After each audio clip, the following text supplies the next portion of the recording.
हरिओम हरे कृष्ण।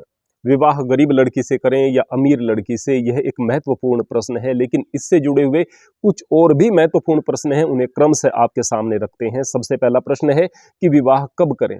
वैसे विवाह के लिए कुछ निश्चित उम्र नहीं होती, लेकिन फिर भी कम से कम आप 25 वर्ष तक अगर ब्रह्मचर्य का पालन करते हुए अपने शरीर को मजबूत बनाते हैं, शिक्षा के आधार पर आप आगे बढ़ते हैं, यानी कि शिक्षित होकर के अपने लिए एक आधार तैयार कर लेते हैं, व्यावसायिक रूप से आप अपने पैरों पर खड़े हो जाते हैं, अर्थात अपने माँ बाप पर आप आश्रित नहीं रहते। आपको ऐसा लगता है कि अब मैं अपने विवाह की जिम्मेदारी को उठाने के योग्य हो गया हूं, जो कि लड़की मेरी जिंदगी में आएगी उसकी जिम्मेदारी भी उठाऊंगा और अपने माता पिता की जिम्मेदारी भी मैं उठाऊंगा, तो समझिए आप विवाह के लिए तैयार हैं। लेकिन यदि आपने अपने शरीर को कमजोर किया हुआ है, उम्र आपकी 25 साल से भी ज्यादा हो गई है, तो अभी कुछ समय तक और ब्रह्मचर्य का पालन करते हुए, शरीर का ख्याल रखते हुए आप शरीर को मजबूत बनाएं। और यदि आपके पास में कोई अपना व्यवसाय नहीं है, तो उस व्यवसाय को तलाश करें। अभी आपकी उम्र 27, 28, 29 या 30 साल भी हो गई है, तो अब आप शादी करें। इससे पहले यदि आप विवाह करेंगे तो सही प्रकार से अपनी जिम्मेवारियों का निर्वहन नहीं कर पाएंगे और अनेक प्रकार की परेशानी आएंगी।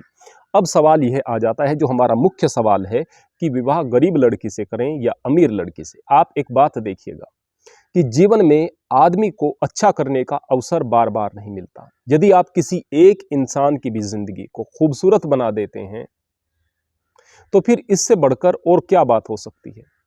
एक गरीब लड़की जिसने हजार प्रकार के अभाव को देखा है, वो पढ़ाई लिखाई करना चाहती थी, लेकिन अभी शिक्षा भी उसकी अधूरी रह गई है, इसलिए क्योंकि साधन नहीं थे। उसके बहुत सपने थे, लेकिन पूरे नहीं कर पा रही थी। योग्य लड़की थी, अच्छी लड़की थी, बस गरीब परिवार से थी। आपने उसके साथ में विवाह कर लिया, आप अमीर हैं, संपन्न हैं। उसको अनायास ही उसके जीवन में इतना परिवर्तन मिलता है कि उसकी खुशियों का ठिकाना नहीं रहता।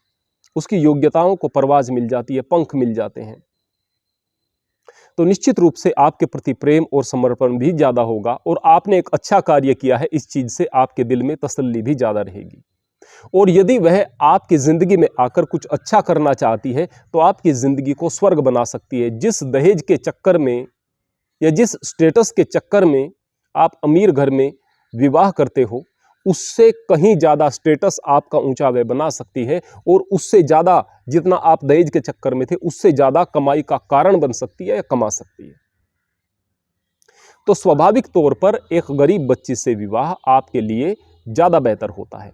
लेकिन क्या गरीब बच्चियां हमेशा आपके लिए सही रहती हैं या हमेशा वह विनम्र होती हैं? नहीं। ऐसा भी देखा गया है कि जब वो गरीब बच्चियां किसी परिवार में गई हैं, दूसरे गुण उनमें थे नहीं, अमीर परिवार में गई, एकदम उनमें अहंकार आ जाता है, बनावट आ जाती है। कई बार ऐसा भी होता है कि ससुराल से कुछ चीजें ले जाकर चुपचाप अपने घर पर दे देती हैं, घर के साथ में जुड़ी हुई हैं, पीहर के साथ में जुड़ी हुई हैं, वहां पर देती रहती हैं, और एक असंतुलन पैदा होता रहता है। यानी कि मन में कपट के भाव भी रहते हैं, या कई बार अहंकार के भाव भी आ जाते हैं। यह डिपेंड करता है इस बात पर कि आपने क्या उस लड़की का चुनाव सही से किया है, क्या आपने उसके चरित्र को देखा है, उसके स्वभाव को देखा है। अब आप कहेंगे वह कैसे देखा जाए? जिस तरह से आप कुंडली को देखते हो, जिस तरह से आप हजार प्रकार के पाखंडों को देखते हो, उसी प्रकार से आप इसे भी देख सकते हो। तो स्वाभाविक सी बात है भाई कि दूसरे प्रकार के पाखंडों में पड़ने की बजाय यदि हम एक दूसरे को जानने का प्रयास करते हैं, तो उससे हमारा परिवार ज्यादा बेहतर तरीके से चल सकता है। अब चौथा प्रश्न है कि क्या अमीर लड़कियां बिल्कुल भी एडजस्ट कर ही नहीं पाती हैं?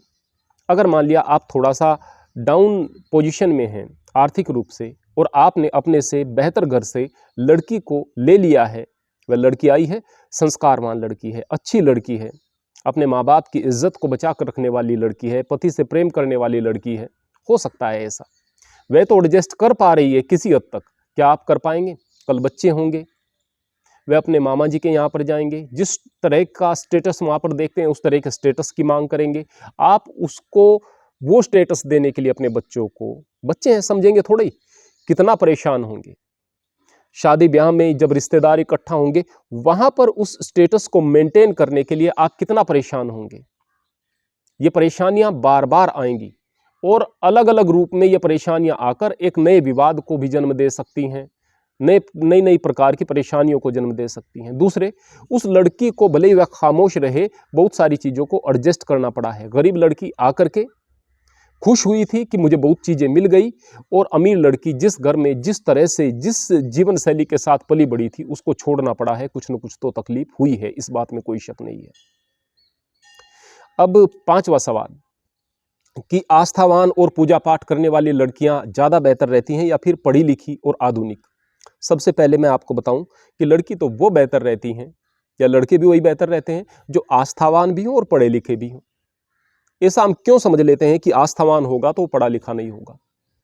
और अगर आस्थावान तो बहुत ज़्यादा है, लेकिन अंधविश्वास में बहुत ज़्यादा पड़ा हुआ है, तंत्र मंत्र में, विभिन्न प्रकार की बेकार की साधनाओं में, विभिन्न प्रकार के ज्योतिष के इस तरह के पाखंडों में, जिनका जीवन से कोई मतलब नहीं है, वह आपके घर को बहुत बेहतर नहीं बना सकती है। इस तरह की पूजा पाठ को देख करके, यदि पूजा पाठ ही समझ करके आप लड़की को जीवन में लेकर आओगे, तो निश्चित रूप से घर में परेशानियां ही आएंगी, आपके जीवन में परेशानियां आएंगी। और पढ़ी लिखी होकर वर्तमान में जो फेमिनिज्म की शिक्षा गुरु भी दे रहे हैं, वुमेन एम्पावरमेंट के नाम पर जो गंदगी परोसी जा रही है और मस्तिष्क में गंदगी भर रही है, उस तरह की गंदगी को लेकर के, लिबरल विचारों को लेकर के अगर पढ़ी लिखी लड़की भी आपके घर में आ गई, तो वह भी घर को बर्बाद कर देगी। तो यह संतुलन निश्चित रूप से होना चाहिए कि पढ़ा लिखा भी इंसान हो और साथ में वह आध्यात्म से जुड़ा हुआ भी हो। पर आध्यात्म का मतलब पाखंड नहीं, आध्यात्म का मतलब आस्था होना चाहिए। हरि ओम, हरे कृष्ण।